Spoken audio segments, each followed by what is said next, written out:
All right, so this is unit 008957.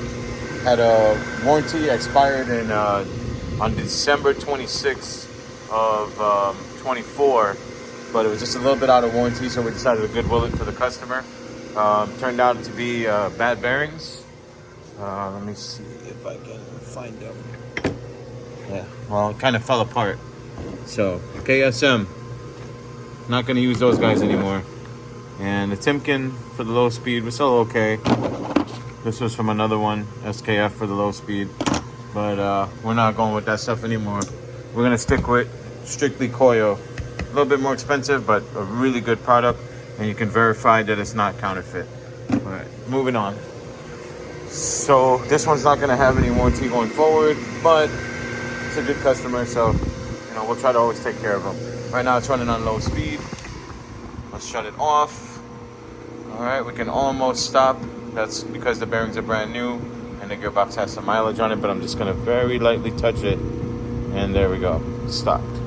So with the weight of the fan on there, and then also as the bearings warm up, that'll stop on its own and wear in a little bit. So let's go to low, let's go to high, go back to off. Now let's take a look at the readings. 27 volts, low, got about 3/4 of an amp, 20 watts, normal at 27 volts. High, a little bit under 2 amps, 50 watts, 27 volts. That's pretty comparable to the original test results, which you can find on the channel under 008957. You can watch that testing video and see the original numbers, and these are numbers that are pretty close.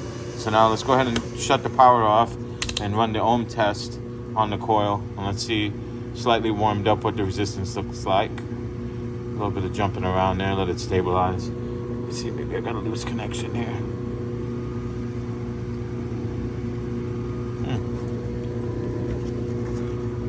Let's see.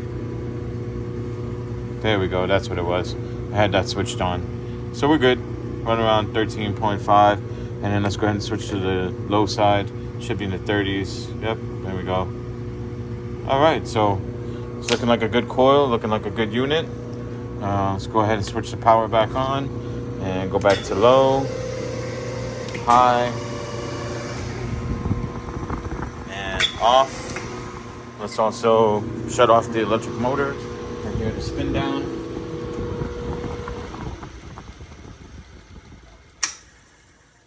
That click you hear is from the electric motor resetting its soft start. But now you can actually look inside there. That's not spinning, and you can see low speed actuation.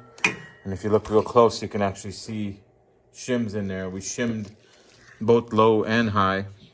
Excuse the compressor discharge, but we shimmed both low and high so that the gaps are where they should be. All right, despite a little bit of plate wear due to the failure, still a very good unit. Low and high. About a 14 thousandths of an inch travel there. And it's got plenty of strength on the low speed with the magnets. You see the magnet plate is not rolling. You can hear the little bit of play necessary in the gearbox. So we're gonna go ahead and pack it up and get it back to the customer. All set.